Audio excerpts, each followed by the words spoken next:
কারণ আমার ব্যাপারটা তো তাকেই জানানো দরকার। আমি বুবলিকে কেন জানবো? আমি তো বুবলিকে চিনি না। আমার আমার যে বসগিরি সিনেমাটা ওর কারণে আমি করতে পারিনি, সেইটাতে নায়িকার দরকার ছিল, তাকে নিয়েছে। আমার শুটার ছবিটা সাইন করা ছিল, আমি ওর কারণে করতে পারিনি, সেটা সে করেছে। তার থেকে তো তাকে আমার এত বলার দরকার, আমি তাকে প্রয়োজন বোধ করি না। কারণ সে আমার ওই লেভেলে অবধি যায়নি যে সে আপনার হচ্ছে আমি তাকে বলার প্রয়োজন বোধ করব, সাকিবের ব্যাপারটা তাকে বোঝানোর চেষ্টা করব। কারণ আমি মনে করি সে কাজ করছে, ভালো কাজ করছে, কিন্তু যে কাজগুলো করেছে সেগুলো সমস্তই আমার কাজ। আর আমার মাইনাস পয়েন্টটা ছিল আমার বেবি। তাছাড়া কিন্তু আমার এমন কোনো সমস্যার কারণ ছিল না। আমি কিন্তু সেম শুকনাটাই ছিলাম। বাট বেবি যখন কনসেপ্ট করে একটা মেয়ে, তখন নিশ্চয়ই সে কাজ করতে পারে না। That is the reason. যাই হোক, কিন্তু আপনি যখন শাকিব খানকে বলছিলেন এই ব্যাপারটা, এই যে বুবলির সাথে আপনি বলছিলেন অনেক ধরনের গুঞ্জন, আপনি নিজেই শুনেছেন, অনেক কিছু আপনাদের আত্মীয় স্বজনের মাধ্যমে আমি শুনেছেন আমি আপনি। আজকে এই নিউজে এসেও শুনলাম যে আচ্ছা, তার সাথে বুবলির নাকি অনেক অনেক বড় বড় নাকি অনেক গভীর কথা হয়েছে। এটা কেন ভাই? তুমি তো মানুষ, বাঁচতে হবে, এর চেয়ে তোর বড় প্রমাণ কিছু থাকে না। এটা কি ধরনের কথা? এটা কোনো কথা? এটা কোনো একটা মানুষের চাওয়ার লেভেলটা কত দূর হতে পারে? সে শাকিব খান, তার লেভেলটা কত দূর হতে পারে? আমি তো তাকে যথেষ্ট পরিমাণ ছাড় দিয়েছি। সে একবার ভেবে দেখুক, নিজে থেকে একবার চিন্তা করে দেখুক অ্যাজ এ হিউম্যান বিং, ছাড়ের লিমিটেশনটাও কত দূর থাকতে পারে। কিন্তু ছাড়ের আপনি যে মানে এই না যে আমাকে ছোট করা। আজকে সমস্ত ফেসবুক থেকে আমাকে ফোন করা হচ্ছে, আমাকে বলা হচ্ছে দিদি আপনি হেরে গেলেন, আপনার কথা তো শাকিব খান শুনলো না। এই কথাটা আমাকে মাইন্ডে টর্চার করেছে। যাই হোক, আমি হার জিত নিয়ে কোনো কথা বলতে চাই না। আমার মনে হয়েছে যে অ্যাজ এ হিউম্যান বিং, একজন ওয়াইফ, একজন মা, আর একজন নায়িকা, সব কিছুর মূল্যে তো এর কারণটা ছিল। কারণ 10 মাস আপনি কোথায় ছিলেন দিদি? এটা একটা নায়িকার অ্যান্সার। একজন মা হিসেবে আমার ছেলেকেও সবাইকে দেখা উচিত। একজন বউ হিসেবে সমস্ত মেয়ের সাথে যেটাই ওর ভালো রিলেশন থাকুক না কেন, বাট জানা উচিত যে সাকিবের অ্যাকচুয়ালি আইডেন্টিফিকেশনটা কি, অ্যাকচুয়ালি সাকিব আর আমার পরিচয়টা কি। That's it. আমি আর কোনো ইয়ে নেই কে কার সাথে কাজ করবে, কে কাকে নিয়ে ভালো থাকবে, কে কাকে নিয়ে সুখে থাকবে। That is the your point, not my point. আপু কাজের বিষয়টা কিন্তু আলাদা। আমরা বলতে চাচ্ছি এই যে আপনি বললেন যে পার্সোনাল অনেক রিলেশনের কথা আপনি শুনেছেন, আপনি শুনেছেন তিনি বুবলির সাথে অনেকটা ফ্যামিলি টাইম কাটাচ্ছেন। তো এই ব্যাপারগুলো নিয়ে আপনি কখনো তার সাথে কথা বলেননি আমি সরাসরি? বলেছি, সে বলেছে বুবলিকে জাস্ট দাওয়াত দিয়েছে, গেছে, এরপরে আর কোনো কথা নাই। কিন্তু তারপর কিন্তু আমরা আরো অনেক গুজব শুনেছি। আপনারও কি মনে হয় এটা স্রেফ গুজব, মানে অন্য কিছু? আমি জানি না এই ব্যাপারটা। আপনার জানতে ইচ্ছা করেনি কখনো? করে না। কারণ আমি চাই যে যে যেটা নিয়ে সুখে থাকে তাকে থাকতে দেওয়া উচিত। আমার ভালো মন্দতে হাত না দিলেই হবে। কিন্তু এখন আজকে যে ইস্যুটা দাঁড়িয়েছে সেখানে আমাকে নিচু করা হয়েছে, ছোট করা হয়েছে। কেন এটা আপনার মনে হচ্ছে? আজকে কি কারণ হয়েছে এই এমন? জন্যই মনে হচ্ছে যে সে আমাকে কথা দিয়েছে তার সাথে কাজ করবে না। কেন সে আমাকে কথা দিয়ে, আমাকে আশ্বাস দিয়ে সে কাজটা কেন করলো? আর তার কথা মতো কিন্তু আমি বিভিন্ন জায়গায় নিউজ করিয়েছি, তাহলে আমার কথার কোনো ভ্যালু থাকলো না। মানে আপনি বলতে চাচ্ছেন শাকিব খান আপনাকে বলেছে যে বুবলির সাথে আর কাজ করবে না? আপাতত মানে করবে না, আচ্ছা। করেনি, হুম সে হুম। করবে। আপাতত করছি না, কারণ ওই যে হঠাৎ করে যে একটা বাকবিতঙ্গ হয়ে গেছে, সেই ইস্যু ধরে আমি বলেছি যে ও তো আমার সাথে মিসবিহেভ করেছে।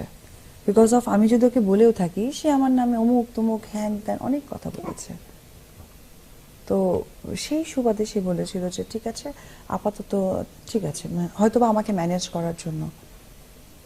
কিন্তু আজকে আমি, আপনি আরেকটা বিষয় আপু জানতে চাচ্ছি, আপনি বলেছেন একজন প্রোডিউসার আপনাদের বিয়েতে উপস্থিত ছিলেন। হ্যাঁ, আপনাদের এই যেহেতু একজন প্রোডিউসার বিষয়টা জানেন, মানে এমনিতে যারা ছিলেন ওখানে ওই প্রোডিউসার সহ, তারা কখনো এই ব্যাপারগুলোয় মধ্যস্থতা করার চেষ্টা না, করেননি? উনি আমাদের কাছের বড় ভাই, ওনার নাম মামুনুজ্জামান মামুন।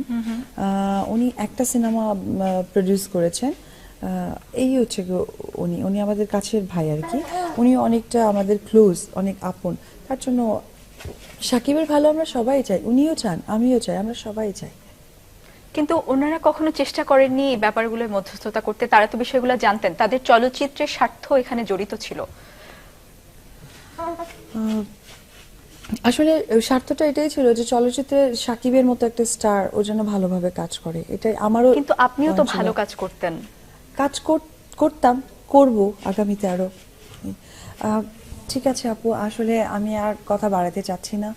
আমার মনে হয় যে ও তো অনেকটা ছোট, ওকে নিয়ে আমাকে বাসায় আপু যেতে আমরা হবে। আরো একটু জানতে চাচ্ছি, আপনার এখন আপনার সন্তান আজকে আপনার সাথে আছে, আপনাদের দুজনের সন্তান, আপনি তাকে নিয়ে কি ভাবছেন, আপনার ভবিষ্যৎ নিয়ে কি ভাবছেন, এটা তো দর্শক জানতে চায়।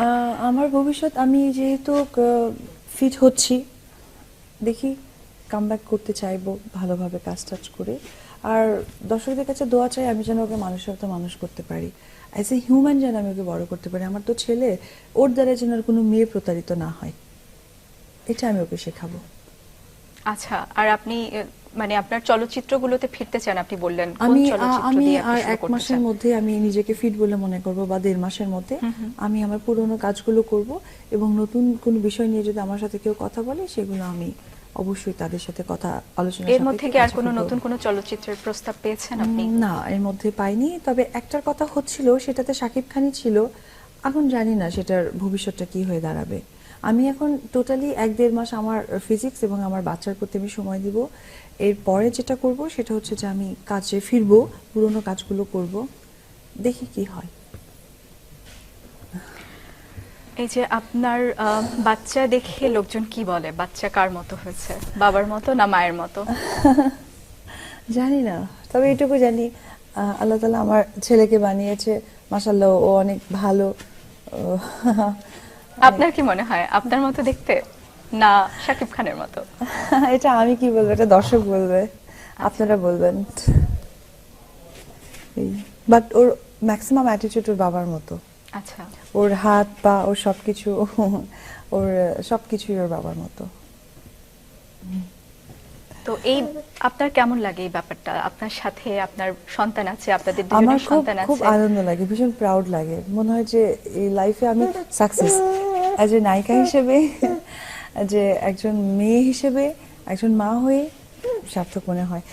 আমার মনে হয় যে আমি এখন সত্যি উঠতে চাচ্ছি, কারণ আমি আমার আপনার নিরাপত্তার ব্যাপারটা আসলে জানতে চাচ্ছিলাম। আপনি মানে আপনার কি মনে হয় আপনার বাচ্চা সহ আপনি আসলে নিরাপদ একা? জানি না, আমি ভাবেননি এটা কখনো? আসলে ভেবেচিন্তে তো কোনো কাজ হয় না, আমি বলতে পারছি না আমার কি হবে কি হবে না, আমি বলতে পারছি না। ঠিক আছে, আর কিছু বলার নেই আপনার দর্শকদের উদ্দেশ্যে? আহ, কিছুই বলার নেই। দর্শক কিন্তু শুনতে চায়, আপনি আপনি বলছেন আপনি আবার আসবেন, আপনি আমরা আমি চাই আপনি এইটুকুই শেষ করার বলবো, আগে আমি দর্শকদের। আসতে চাই, আমি দর্শকদের মাঝে ফিরবো, কাজ করব। আপনারা আমার সাথে যেভাবে আছেন থাকবেন, আমাকে আমার ছেলেকে দোয়া করবেন, এটুকুই। ঠিক আছে। অনেক ধন্যবাদ আপু। দর্শক, আমরাও চাই অপু বিশ্বাস এবং শাকিব খান তাদের সংসার নিয়ে সুখে থাকুক, তাদের সন্তান নিয়ে সুখে থাকুক, তিনি আবার তার ক্যারিয়ারে ফিরে যান। হাজারো দর্শক তার অপেক্ষায় আছে, সবাই তার চলচ্চিত্র দেখুক, আমরা এই প্রত্যাশা করছি। এই প্রত্যাশা নিয়ে আমরা শেষ করছি আজকের অনুষ্ঠান, আজকের বিশেষ অনুষ্ঠান, আজকের অপু বিশ্বাস এক্সক্লুসিভ। দর্শক ধন্যবাদ, অনেক ধন্যবাদ।